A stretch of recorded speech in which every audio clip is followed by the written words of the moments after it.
Herkese iyi akşamlar. Bugün 25 Şubat Perşembe Community Web TV haber bülteniyle karşınızdayız. Hükümet önlemleri gevşetmeye hazırlanırken ölüm ve vaka sayısında kayda değer bir düşüş yaşanmıyor. Son 24 saatte 323 kişi de hayatını kaybetti. Yeni tespit edilen vaka sayısı ise 9.985 oldu. Aşı sayısı da 19 milyona yaklaştı. Birleşik Krallık'ta koronavirüsün yaygınlığını belirleyen alarm seviyesi 5'ten 4'e düşürüldü. 4 Ocak'ta İngiltere ve İskoçya'da uygulanan kapanma döneminde virüsün yaygın olmasından dolayı alarm seviyesi en yüksek olan 5'e çıkarılmıştı. Birleşik Krallık'ın 4 ülkesinde de vaka sayılarının düştüğü ve bu nedenle alarm seviyesinin 5'ten 4'e düşürüldüğü açıklandı. Süpermarket zinciri Asda 5.000 işçiyi işten atmaya hazırlanıyor. Salgın döneminin en çok kazanan iş kollarından olan süpermarketler yine salgını bahane ederek işçi kıyımlarına devam ediyor. Asda işten çıkarmayı planladığı 5.000 işçinin 3.000'inin ofis çalışanı olacağını, 2.000 işçinin ise market çalışanları olduğunu açıkladı. Salgın döneminde şirketlere milyarlarca sterlin dağıtan hükümet demiryolu şirketine 760 milyon sterlin daha veriyor. Dar gelirlilere verilen her kuruşun hesabını yapan ve çocuklara gıda dağıtmamak için direnen aynı hükümet, Oxford-Cambridge yolunu işleten East West Rail'e 760 milyon sterlin vereceğini açıkladı. İşlerin işten çıkarılmaması için hükümet tarafından çalışamayanlara ödenen miktarın bugüne kadar 53.8 milyar olduğu açıklandı.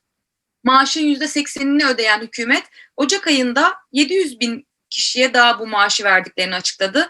Toplam 4 milyon 700 bin kişinin yararlandığı bu servise rağmen şirketler işçileri işten atmaya devam ediyor. Son rakamlara göre 2019 yılında işsizlik oranı 1.8 iken bu oran şu an 5.1'e yükseldi. Salgın nedeniyle hükümetin açıkladığı paketlerin toplam miktarı ise 600 milyarı geçti. Bu fonların 53.8'i işçiler için harcanırken yaklaşık 550 milyar sterlin de şirketlere verildi.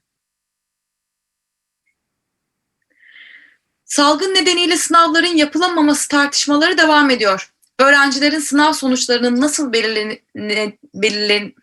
nasıl belirleneceği konusunda bir açıklama yapan Boris Johnson, sınav notlarını öğretmenlerin vereceğini duyurdu. Buna göre öğrenciler öğretmenlerinin vereceği kanaat notuyla öğretim hayatlarına devam edecekler.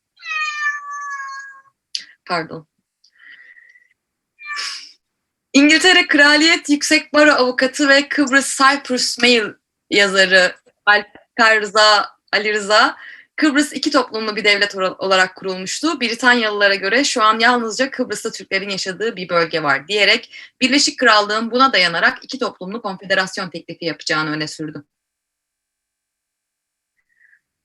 HDP eş genel başkanı Pervin Buldan ve beraberindeki bir heyet EMEP'i ziyaret etti. Görüşme çıkışı konuşan EMEP Genel Başkanı Ercüment Akdeniz, HDP'ye yapılan tüm baskıların, tüm gözaltı ve tutuklamaların, fezlekelerin muhalefeti sindirme operasyonunun bir parçası olarak görüyoruz. Dolayısıyla bu saldırılar sadece HDP'ye değil dedi. Akdeniz topyekun bir mücadelenin bu işi tersine çevireceğini söyledi. Pervin Buldan da Kürt sorununun çözümünün Türkiye halklarına vereceği barış mücadelesiyle olacağına vurgu yaptı. Cumhurbaşkanı Erdoğan milletvekillerinin dokunulmazlıklarına ilişkin eller kalkar iner diyerek bir kez daha AKP'li milletvekillerinin kendi iradeleriyle değil, Erdoğan'ın direktifleriyle parlamentoda oy kullandıklarını gözler önüne serdi. CHP Genel Başkanı Kemal Kılıçdaroğlu, Erdoğan'ın sözlerine tepki göstererek elleri kalkar iner dediğin milletin vekilleridir diyerek tepki gösterdi. CHP Grup Başkan Vekili Engin Özkoç, meclise gelen fezlekelerle ilgili milletvekillerinin dokunulmazlıklarının kaldırılmasını bugünkü aşamada doğru bulmuyoruz dedi.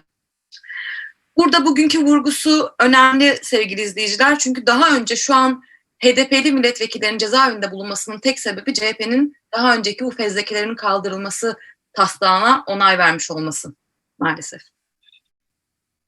Ve hala CHP aynı yolda devam ediyor görünen o ki. Son haberimize geldik. Beşiktaş Belediyesi'nde toplu iş sözleşmesinde anlaşma sağlanamaması üzerine grev kararı alındı. Kadıköy ve Maltepe'deki grevlerden sonra Ataşehir ve Kartal belediyelerinde de grev kararı alınmıştı. Şimdi Genel İş İstanbul Avrupa Yakası 1 Nolu Şube Başkanı Mustafa Pehlivan 7 aydır yürütülen toplu sözleşme görüşmelerinde belediye yönetiminin tutumu nedeniyle anlaşma sağlanamadığını ifade etti. Belediye işçileri 15 Mart'ta uygulanmak üzere aldıkları grev kararı yazısını belediye binasına astı. Evet, Community Web TV'nin sunduğu haber bülteninden bugünlük bu kadar. Yayınımız Elina Can Polat'ın sunacağı Gençliğin Sesi programıyla devam edecek. Yarın görüşmek üzere, hoşçakalın.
Hello everyone, my name's Alina, and today we'll be speaking about the importance of our mother language.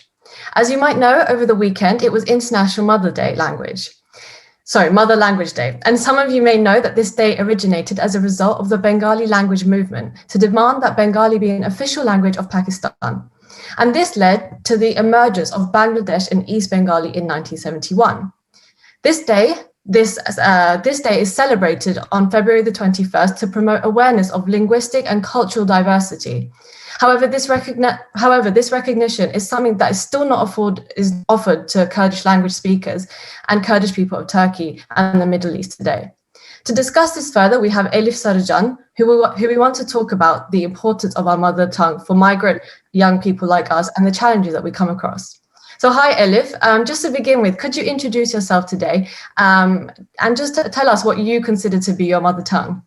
Hello, thank you very much, Alina. And I'm really, really glad and excited that you have chosen to have a discussion about this topic. I think particularly for young people, this is often a overlooked or dismissed area for who we are, particularly. But you also see in the last few years that that's certainly changing. So I'm Elif Sarıcan, and I am from a Kurdish Alevi family. I trained and studied as an anthropologist here at the London School of Economics, and I'm also the co-chair of the Kurdish People's Assembly in Britain. And I certainly and absolutely consider Kurdish as my mother tongue, even though that, of course, particularly being from a Alevi background, there have been many complications around it for our communities. Yeah, I can definitely agree with that, and I think that resonates quite close to me because although I am Kurdish, I was never taught Kurdish. I was sort of directed towards learning Turkish, and I am from an Alevi background as well. And it's sort of, I feel like there's a disconnect between myself and my culture and my sort of my background because I can't speak the language that the nationality that I identify as. So it's a bit odd, but just to sort of continue with this conversation, I just want to ask you what you think the relationship is between the mother tongue, culture and identity. So sort of just what I've said, but what do you feel like this relationship consists of? I mean, I think the relationship, especially what you just said, I think it probably resonates with so many, particularly young Kurds, especially in North London, but I think, of course, across the board in general. And I think the that relationship is inherently intertwined. And I think this is the issues we see in terms of, we often call it identity crisis. There's many ways you can define it and call it, but I think ultimately it's a feeling of feeling lesser than. Yeah. And I think, and therefore it shows the importance of just how intertwined like culture and identity is. I also remember, again, like when I would go home, there would be a mix of kind of like Kurdish and Turkish. And because my mum growing up, she, when she was growing up in her village, if she spoke Kurdish, the next day her school teacher would beat her. So, for our parents' generation, the Kurdish was quite literally and physically beaten out of them. So they spoke it, but they never really spoke it in a way that they could teach it to people, teach it to their kids, or teach it in general. But they, of course, because they were forced to institutionally learn Turkish, that's what they could teach us. And I remember my mother actually when we were growing up, she would teach us Turkish as well, because she was like, this is unfortunately the language I know to read and write in. And she, so it was this like kind of bizarre mix of like growing up speaking Kurdish and Turkish, and of course outside with my friends and like my sisters and so on, speaking in English. And I think it took a while, like until I met with elements of the Kurdish movement, and therefore started like, organizing and like, various doing various work in various capacities. I think until then, I didn't really exactly know who I was. And that might sound a bit extreme to a lot of people, but I do think when I look back in retrospect, that really is what it was. And it's this thing of feeling lesser than, and a lot of people do want to learn Kurdish. A lot of young people do want to learn Kurdish because it's our mother tongue and it is a beautiful language. But also because of the very deliberate underdevelopment of it, it just means that it's also not so widely and readily available. And I think it's really important that we discuss this and, of course, like begin to overcome it. But I think it, like, as a short answer, they are inherently intertwined. But also, I remember when I would listen to like songs with Kurdish in it. And at one point I got really frustrated and I was like, I am not going to stop until I understand every single word in this song and I can sing to it like, just like in a smooth way.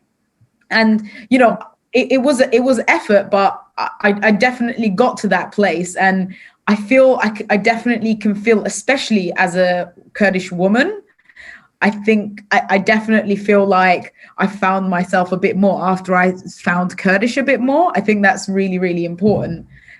So yeah, I think that's such a good point that you've made in terms of the fact that you went on to sort of discover your identity a bit more, learn more about the Kurdish language. And I feel like that's something I'm still struggling with. I'm still quite young, but I still feel like I have more to discover, because I feel like when someone asks me, what do you identify as? I go, okay, so I speak Turkish. I'm Kurdish, but I live in England. So I'm always like between this mix of where do I actually come from and what do I actually identify as? Although like I like to say I am Kurdish, it's really difficult to actually identify with it when you don't speak the language. And like you said with the music, like I love listening to it, but I don't understand it. I can pick up on a few words here and there. It's really difficult to actually sort of understand it and relate to it when you don't really understand the actual language. And so it is something that's really sad. And you mentioned the reasoning for why this is the case. But in terms of integrating into, the society in England, I felt like, I think I kind of struggled because I didn't understand what being Kurdish was when I was younger. And obviously as I grew older, I kind of understood it. But I feel like it's sometimes speaking a different language sometimes can be a problem and a barrier to the integration of young people into the English community, so the British community. But do you feel like having a different mother language to English is an asset or a problem? Because I can tell you my answer, but I want you to go ahead with it first. I mean, I think this is, again, such a crucial question and crucial area to be discovering, especially as like, the second and third generation, people and like, and communities especially from Kurdish backgrounds are now getting older and they're having their own families, their own children. I know families are having discussions where, should we only, until they start school, should we only speak to them in English? And, it becomes like quite a crucial and central debate actually for a lot of young families. And I think, to kind of answer it in the terms of the question, of course, it's an asset. But I think even discussing this question, although of course really important because of, the kind of like changing dynamics of like our diaspora community, I think it's also the way we pose that question to ourselves sometimes, and I do this myself as well. There is quite a class element to it, because I remember there was a debate some years ago. I can't remember, one of the royal kids, princess whatever it was, I can't remember the name, but there was like, it was like headlines where princess so and so now already speaks like 2 or 3 languages or whatever it was, and then there was a debate where they were like, this is literally every single migrant kid. But when it's on a royal level, and therefore when it's someone rich, it's something to be celebrated. But when it's like people from like working class and, quite poor backgrounds, it's something to be reckoned with, and that it might be an obstacle and so on. We all come here for various reasons, sometimes from as a result of direct violence, often as a result of violent state policies, whether that's like economic underdevelopment, whatever it might be. And, coming here and being able to bring that with us, it shows that our communities and what they're able to build, it's really fascinating. And to even think about whether our language or our mother tongue, it should be anything but our richness, I think it also shows that like class, like imposition that comes from other places. Because I'm really glad this question is being discussed, but I also want to recognize that often we have to discuss these questions because, for example, our teachers may be telling our parents, it's because you don't speak in English well enough, and that's why your kid is not doing well, or whatever it might be. So the short answer is, of course, it's an asset, but also I think the terms of the question are a very class question as well in the way it's imposed. But that's why I'm really glad like you've asked it, because it's important to break it down. Yeah, I think so. Building on from that point that you said about the princess knowing multiple languages, and it's seen as like intellect and knowing multiple languages, but when it comes down to like working class people, like you said, it's kind of seen as a problem, and like, why can't you speak it properly, or why do you have an accent? So it's it is a topic of debate, but I do think it's an asset, and I think I'm lucky that I know 2 languages, because I feel like it means that I'm able to communicate with a larger range of people, for example. And I do feel like I want to learn more languages, because I just think it makes you a much more diverse person. And as they'd say for the princess, it's like really cool to be speaking multiple languages. But so I think it's kind of like a known fact that being bilingual or trilingual is said to improve a person's cognitive ability. And, knowing their mother's tongue is supposed to improve a young person's like result in other subjects, because I think it's, like we said again about the princess knowing multiple languages, it's associated with intellect. But why do you feel like a lot of Turkish and Kurdish and other minority pupils in London struggle academically? Because I feel like that's a sort of a trend that we have seen, where actually, although knowing multiple languages is meant to improve your cognitive ability, a lot of people in our community seem to struggle a little bit academically and not thrive as much as they could. So what do you feel that what could explain the poor academic results in our areas, do you think? Look, I think there's definitely an issue with whether we like it or not, we are here. Mm-hmm. And for better or for worse, it is very crucial to, be able to express yourself in the language of the place you're at. Now, that doesn't, of course, mean, there's obviously quite frankly, like there is a racist approach in that sense, where if it's someone speaking with a French accent, it's seen as like kind of sexy. But if you're speaking with like a Kurdish accent, it's seen as like barbaric or backwards. So obviously there's that element to it. I think I can't speak to whether the level of language is an obstacle or not. But what I can say for sure is that often the reasons why are particularly because in the areas that particularly migrant communities live, including, of course, communities from Turkey and Kurdistan, often it's also, very working class areas. So therefore, the resources that the state puts into schools and other facilities are obviously also, very working class and very limited resources. Like I remember, I grew up in Islington, and it was at the time where it was the heyday of like Blairism, and there was a lot of resources in schools and so on. And I think that did have an impact at the time. But again, even when Blair was doing that, he was choosing particular areas to invest resources into the schools of. But places like Tottenham and Edmonton and Enfield and so on were always neglected. So I think a very crucial element of it is the neglect in terms of resources and what is available for kids growing up in the areas that most of our community lives. But I also think, of course, there is an element of, again, this is related to the state, but I think there is an element in our community when we live around each other. It's not easy to live in a city like London. When my friends who don't live in London come here, they're like, this place is crazy. It's huge. How do you get by here? So therefore, when our communities kind of find each other and find like a bit of an enclave, they stick together. So therefore, there is this self-defense attitude of like sticking together and therefore not really interacting with other communities. I think that is something definitely to be broken. I think our strength is definitely understanding that we are part of a beautiful world and of coming together with other communities.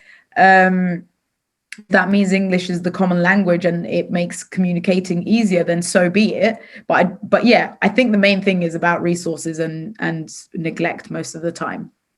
Yeah, I think that's kind of swiftly brings me to my next question, actually. So I think we've established that it's really important to maintain to preserve your mother tongue, but also integrate into the community, like you said, using English as the one common language that we all speak. And I think I just want to ask you, so how do we as young people preserve our heritage and our language, but also integrate and genuinely live and join in resistance together with, friends and communities from other backgrounds, whether it be, Pakistani, Arabic, all of these communities, just to be able to integrate, but also preserve our heritage?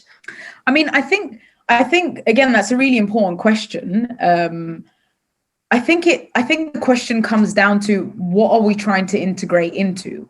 Is it this like new random British values thing that is being rolled out? Is it other values or the integration about understanding where we are and how to live with others?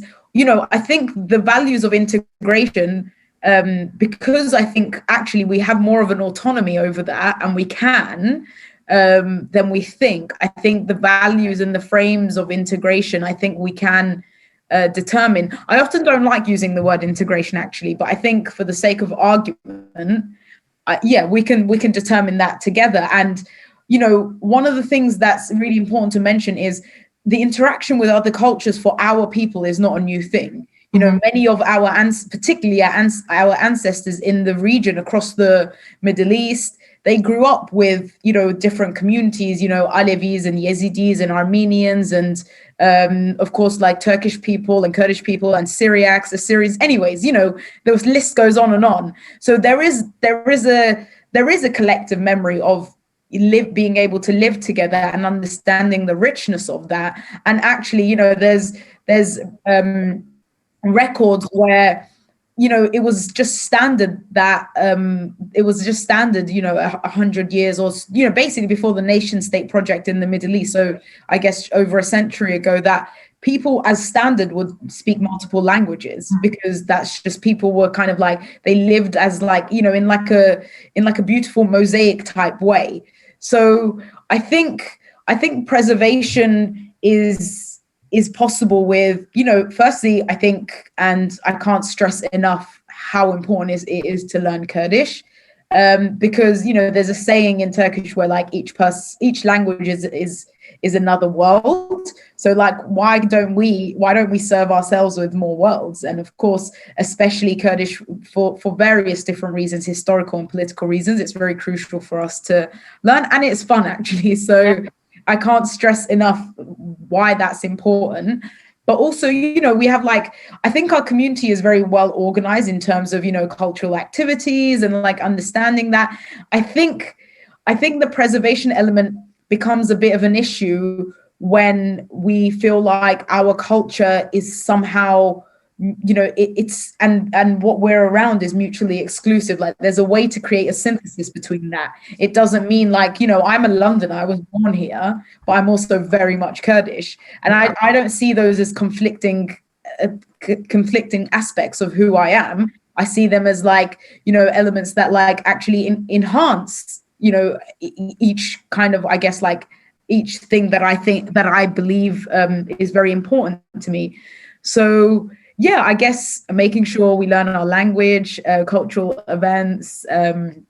There's so many community organizations that put these on. So obviously to stay in touch with them, but also understanding what our mother tongue means. I want to end on a quote by Musa Anter. He was a writer and he was assassinated by Turkish secret services in 1992. And one of his most famous quotes was, if my mother tongue is shaking the foundation of your state, it means that you probably built your state on my land.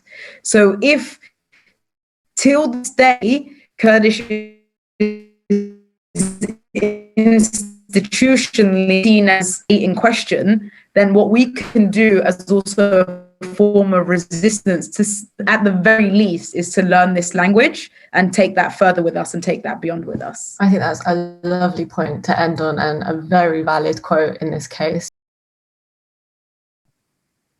Thank you to the multiple people involved in producing this interesting documentary. And to discuss this further with a different generation, we have Helin, Yelda and Muslim. So just to begin with, could each of you introduce yourselves really briefly and what you consider to be your mother tongue? So I think let's start off with Helin. So could you just introduce yourself? Yeah. Hi, my name's Helen. I'm currently doing my A-levels. I study maths, economics and psychology. And what do you consider to be your mother tongue? I would say my mother tongue is Turkish. And do you feel quite confident when speaking Turkish? I just feel slightly confident. Like I wouldn't say I'm the most confident when I'm speaking Turkish, only because there's things that I ever mispronounce and there's like grammar mistakes that I make while talking, because like I obviously directly translate it from English, which it just causes the grammar mistakes and some mispronunciation. I see. Okay, and then I'll pass on to Muslim. So again, could you introduce yourself and what you consider to be your mother tongue? Hello, my name is Muslim and I'm currently studying pharmacy at the UCL University in London, and I consider my mother tongue to be Kurdish. Nice, and I think you're quite confident at speaking Kurdish. Yeah, generally I'd say I'm confident with my own dialect in Kurdish. I can generally conversate with everyone who's able to speak it. So. And what dialect would that be, just out of interest? So it's Kurmanji, mainly based in Turkish region. But I can kind of get along with some people in like the Iraqi region, for example, Syrian or Iranian. But there's some changes in the language that make it a bit difficult. Okay, cool. And then just finally, Yelda, again, same thing. Hi, my name is Yelda and I'm an LPC student, currently doing my training contract. And I would say my mother tongue is Turkish. And again, do you feel confident speaking Turkish? Yeah, I feel confident speaking Turkish. I mean, I would have wanted to say it's Kurdish, although I understand it all, but with minimal ability to be able to speak it. But yeah, Turkish is my more dominant side. Yeah, I think if I was to be asked the same question, I'd say I actually think I'm better at English, and I think some of you might say the same just because we were all born here, I think. And so although my mother tongue is Turkish, or actually Kurdish, but we weren't taught Kurdish, so actually I only speak Turkish. And so I'm more confident in English. Unfortunately, I wish I was better at, Turkish and Kurdish, but it is just the case. And I think it is for most of us. But just one of the first points I do want to make before we sort of talk about the languages is all of our names are actually, Turkish names or Kurdish names. And so do you know what your names mean? And do you feel like, do you know what your names mean and where does it come from? So sorry, I'm going to start with Pelin. So just because that's kind of the, Yeah, my name's a Kurdish name, and in Kurdish it means a bird's nest. And that's all I know about it. Nice. I mean, do you feel like people, when they're pronouncing your name, do you feel like it's a problem to like English people pronouncing your name? I've never had problems with people pronouncing my name because there's English names like Helen. So like there isn't much difference, and because it's like it's said the same way it's spelt, so no one's ever struggled to say my name. Okay, I guess hopefully we'll have something a little bit different. So what about you, Muslim? Yeah, so my name is Muslim, and it's actually a Turkish word, or a Turkish name as well, and it does translate to oppressed. But I was named by my uncle, who named me because of the famous person Muslim Doğan, for his protest that he did during the time he was in jail. In terms of pronunciation, it's generally quite a short name, so it is quite easy to pronounce. However, there have been some people who have mispronounced it, and even in secondary school, my physics teacher did pronounce it as Mazium. I'm not sure if she read it as a capital I instead of an L in the middle of my name, but yeah. Maybe. Yeah, I think it's quite funny sometimes when teachers are reading out all these different names. And so Yelda might have the same things to say. But yeah, so my name's actually not Turkish, not Kurdish either. My name's Persian. Yeah, funny enough. And it means the longest night in the year. And Persians and Arabs tend to, well, they don't tend to, but they do celebrate this. It's like they celebrate the longest night of the year. So that's what Yelda means. And it is, it's becoming a more Turkish name now, whereas for Persians, it's a festival. But I mean, with regards to pronunciation, I mean, it's pretty much said how it's written. So yeah, English people would just say as Yelda. I mean, although in Turkish it's more like Yelda. Yeah. I mean, I haven't had any problems apart from the time where apart from a film, Zelda, and then there was the character Zelda. Sometimes people say Zelda, but other than that. I mean, all of us here quite have simple names, especially me, my name's not even Turkish either. I think it's like a Greek Russian sort of name, and it means something to do with like sun rays, which is quite nice actually. And I think what happened with me especially is that my mum named my brother quite a very Turkish name, which was difficult to pronounce. And I think she sort of learned from that and thought, let me not do that to my daughter. And so I think I ended up being named a very simple name that people could pronounce. But I mean, I'm going to say my brother's name. So it's Çağdaş, but written it's sort of like Kagdas. And I think he mentioned it in the video that was just on before this.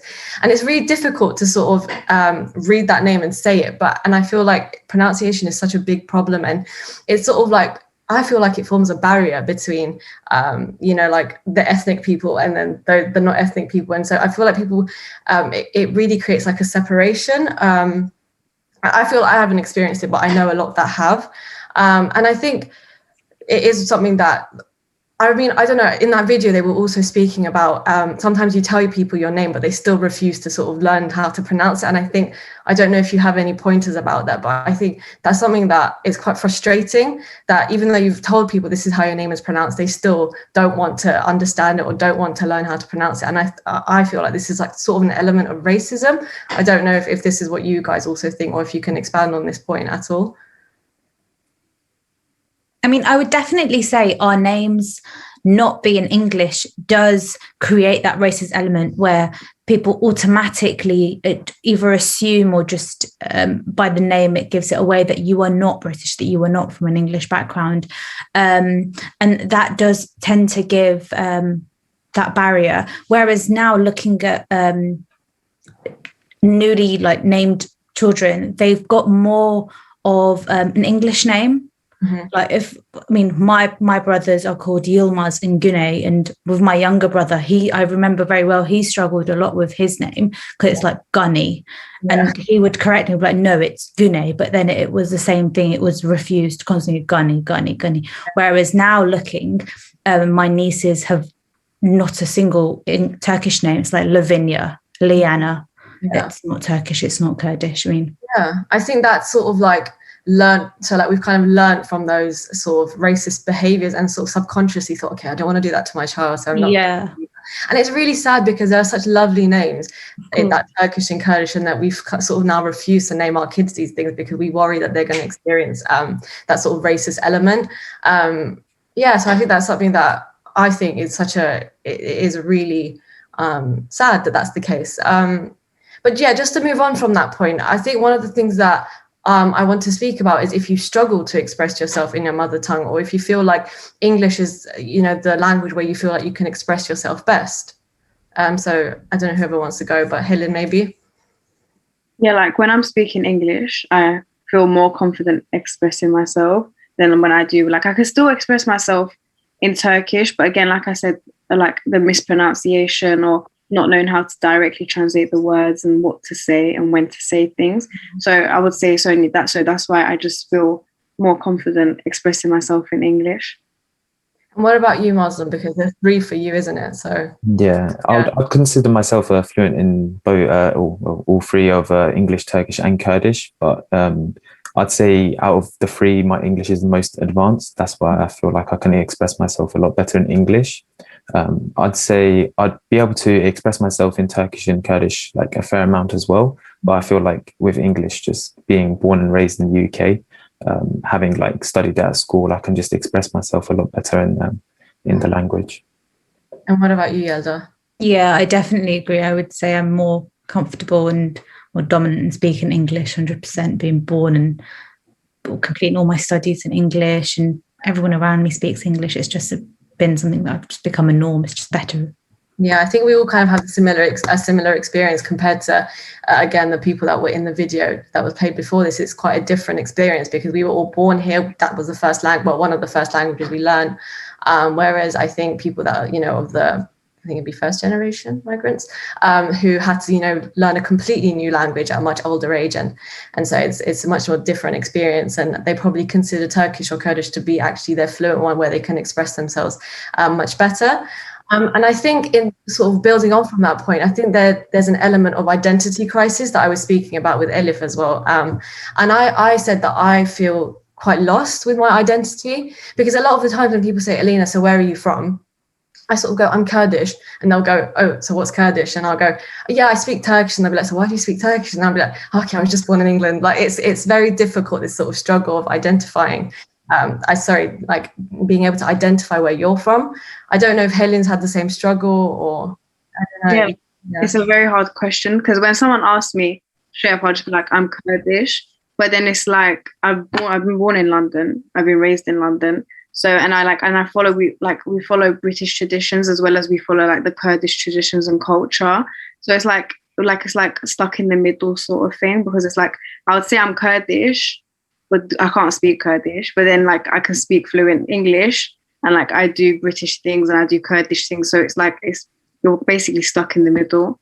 Yeah, I think it's so difficult because I want to say, okay, I'm Kurdish and I can speak Kurdish, but I can't even say that. So Muslim might be able to shed some light on the differences that he has. So what do you say when people ask you where you're from?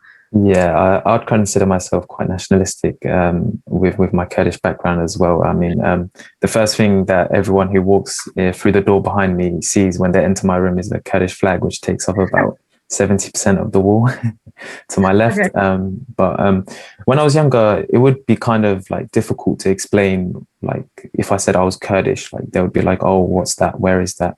It would be kind of hard to describe. But I feel like later on I developed the answer of just saying, so if they didn't know, then I would kind of explain it in the sense that, we're a group of people who live in the Turkish, Iraqi, Iranian, Syrian region, generally in the mountains. And I don't think I really shy away from not saying that I'm not Kurdish.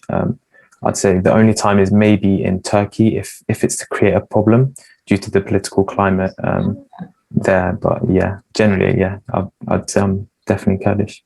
Yeah, I'm assuming most of the people watching this are Turkish and Kurdish, but there are other people that are watching this. So Muslim has explained sort of what being Kurdish is and what Kurdistan is, but the issue that we have is in Turkey, you're not really allowed to express who you are because it's sort of not allowed, and it's an oppressed language and an oppressed ethnicity. And I think now that that our parents moved to this country, it meant that we were allowed to express it more freely. And the fact that Muslim was allowed to learn it and is able to put a flag up in his room is such a great thing. I think, Yelda, maybe you can tell us about, what your identity is and what you feel. I definitely agree with what all of you said. Like it's a very difficult loophole. It's like you're just like, yeah, okay, I'm Kurdish. I know this, mm-hmm.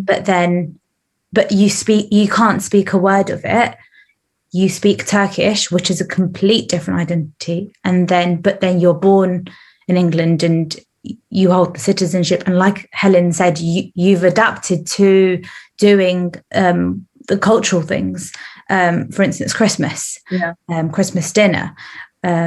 I mean, for myself, for instance, in my household, we speak Kurdish. Well, not we, actually, my mum and my dad speak Kurdish.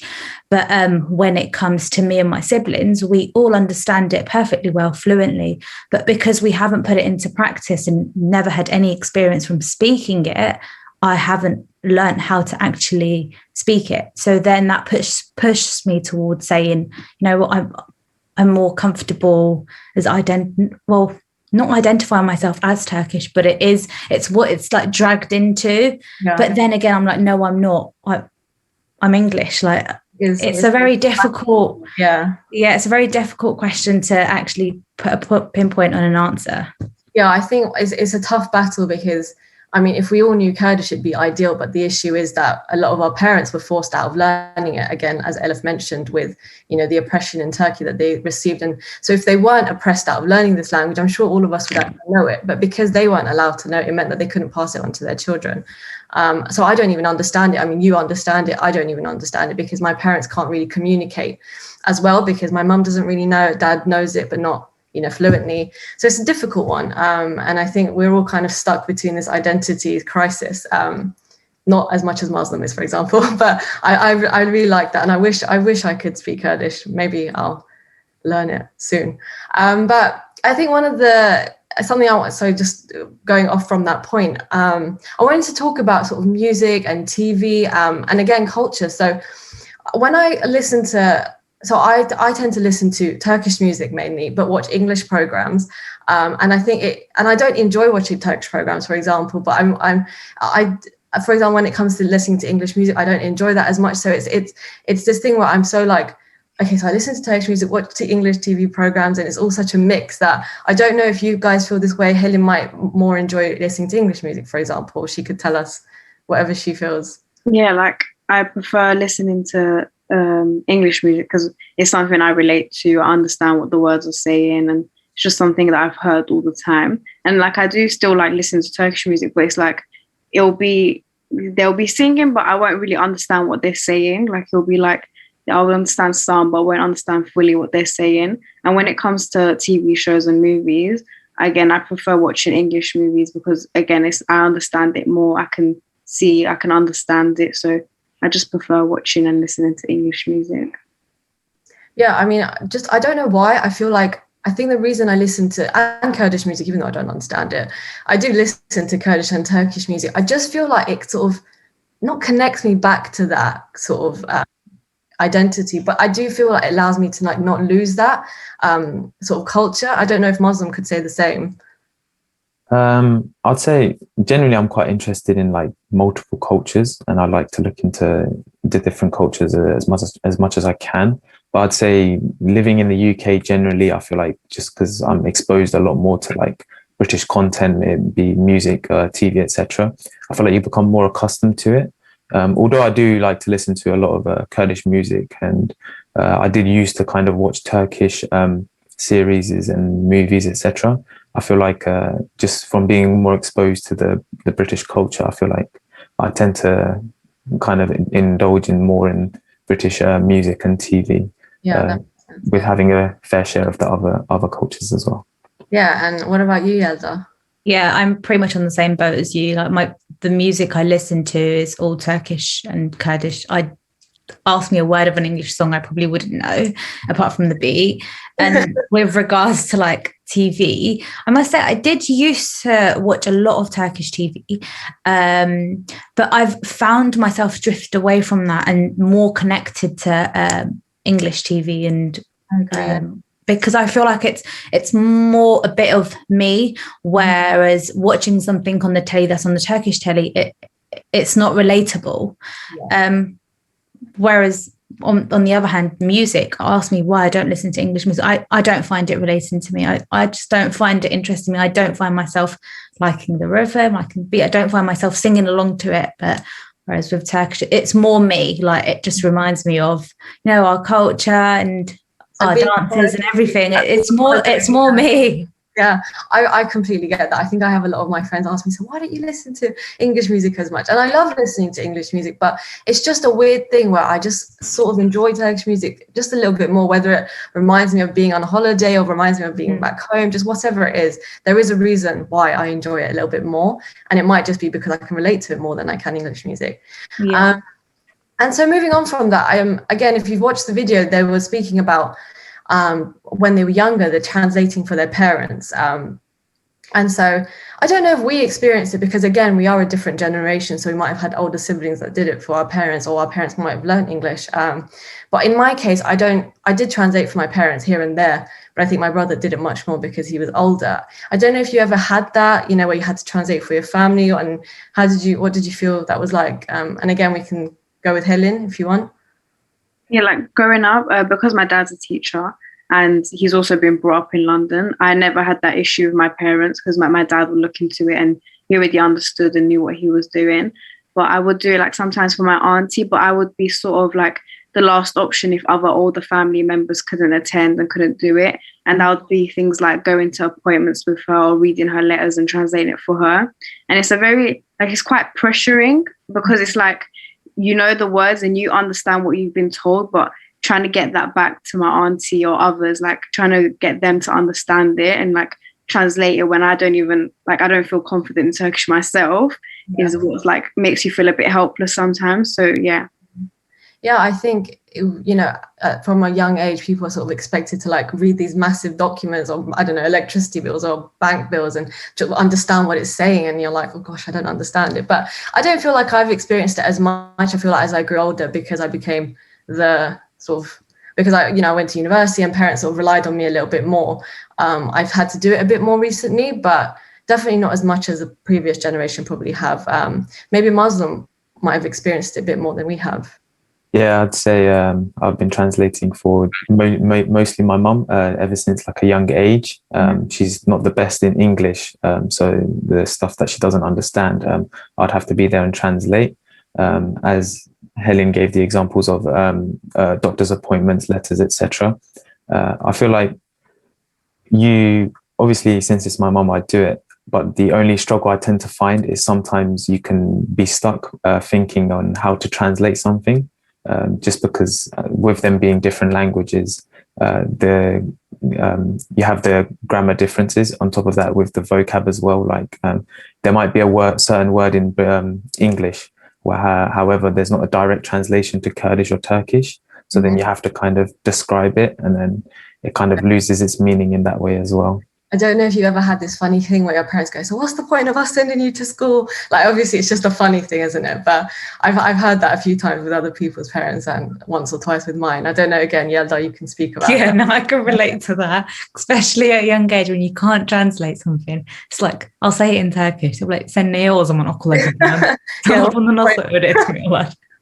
But no, definitely, it's relatable. I mean, so being the only girl in my house, my brother's 6 years older than me, so it was definitely, I was always on the roll. Like, it was always me. My brother wouldn't do anything, or he was always busy. He's the boy.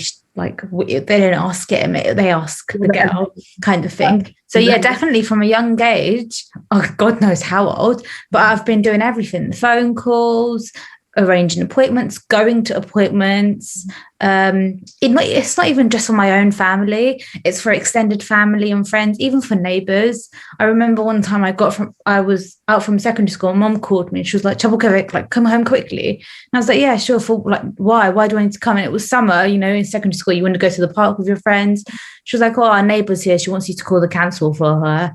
And I was like, really? What do I know? But definitely, I mean, you find yourself in that thing where you have to do it, and it's a big responsibility for someone at a young age where you can hardly translate. There's direct words that you need to know for you to be able to do it sufficiently. But you're just like, okay, yeah. And even in the video where they would say that translate, and you would ask the doctor to say, "What does that mean? Like, expand, please, so I can pass it on." Yeah. I think I've seen it a lot with even my friends from other different backgrounds. I mean, they still do it to this day, especially if they're the older children of the family, where they're like translating these massive documents or medical letters, and they're like, "Oh my gosh, how do I translate, like, I don't know, these certain words into English and Turkish, but even me, who I study quite a scientific subject, I can't even translate half these words. I don't even know what liver is in Turkish, for example. Like I have to always Google, like, translate it, and they're like laughing at me half the time. They're like, I could have done that. So it is difficult, and I think it's because I lack that academic ability in Turkish, actually. And so maybe if I had gone to school and learned a bit more Turkish, I might be better at it. But yeah, I mean, I think it's quite funny, actually, now reflecting back on it, obviously. I mean, so do you feel like your children or the next generation will struggle with all these things that we struggled with? Or do you feel like you encourage them to speak, I don't know, Kurdish or Turkish, or would you be a bit more English integrated? What do you feel? I mean, Helen, what do you think about that? When I become a parent, I would want, like, my children to, like, follow the same sort of thing that I, like, as in the culture, like, as in the traditions that we follow, just because obviously it's where we've come from, and I feel like they need to continue that. Because, for example, with Kurdish, because my parents didn't teach me, that stopped at my grandparents. So, like, that should stop there, and, like, my kids won't be able to pass that on, and I won't be able to pass it on to them. So that stopped there, but I would encourage them to at least, like, carry on traditions and learn Turkish, just so that we can, you know, preserve the culture and our, like, traditions and keep it going. Yeah, I mean, I think one of the main things I've always had in my head is either myself learn Kurdish, like go to Kurdish school. It's a bit more difficult at an older age, but it might be good to encourage the younger generation to sort of learn Kurdish. And because it, again, like Elif said, it allows like it allows you to identify with something, because you say you're Kurdish, but when you can speak the language, it just adds like another level of sort of identity. And so that's one of the main things that I would say in terms of the next generation is, like, why don't we just encourage them to go to Kurdish school and just learn some Kurdish? And Muslim would probably be able to pass on his Kurdish to his kids, or I don't know, the next generation. So do you want to speak about that and what you feel you would do differently? Yeah, I mean, ideally for me, I would love it for my children to be able to speak Kurdish, Turkish, and English as well. I think I'll definitely try and pass on those languages to them. But with what we're seeing with, like, the Kurdish community, especially that I'm a part of, the younger generation generally aren't able to speak Kurdish at all. So, or maybe a few phrases, they can generally understand it as well. But what we're seeing that is kind of like within the community is kind of dying off as we go into the younger generations. So, I mean, in the future, when I'm older and I do have kids, what would it be like then? I mean, would they even have many people to speak Kurdish with? It might just have to be at home with me, for example. So I think that would be a challenge, but I think I'll definitely try and teach them as much as I can. And what about you, Yelda? Yeah, I agree with what's been said. I would definitely want to pass on the language asset that I have, although I wouldn't be able to probably pass on the Kurdish side to be able to understand it, because it's not going to be spoken between me or my partner. But definitely, like Helen said, the cultural values, the traditions and everything, I would definitely want that to be passed on, to know, you know, like our roots, that, okay, you might be a part of this culture, but really and truly, it's not a part of your identity. Whereas, like, even now, looking at the family that I'm in, my mum really does regret not being able to teach me Kurdish fluently so I could express myself. And now she's doing everything she possibly can to actually teach her grandchildren. She's speaking to them in Kurdish, and she wants them to at least have that understanding of the Kurdish language as well. So yeah, I'll definitely be doing my best in my power that I can. I think it is just about, like, it's sort of language is so linked with culture, and if you don't know the language, and how do you pass on the culture? But I do feel like all of our parents have been able to do that. In my case, definitely have. And I think the next thing that we could possibly do is just make sure that you speak to your kids in that language. I mean, I have little cousins who speak so many languages. I mean, it was like Russian, I don't know if Kazakh is a language, English, Turkish, Kurdish, they speak all these languages. And I think it makes them so multicultural and so diverse and such interesting people that I think it's so important to be able to develop interesting people and really intellectual people, because language is associated with intellect. And I think that's sort of where I want to leave the conversation here. So I just want to thank you so much for joining us. And I just think our mother tongue is an essential part of this, and we must continue to learn it and express it in ways that help us to strengthen our connection to our roots and without it preventing us from integrating into the society that we're in today. Again, so thank you so much for joining us, and I hope to see you guys soon. So bye-bye. Thank you very much for having us.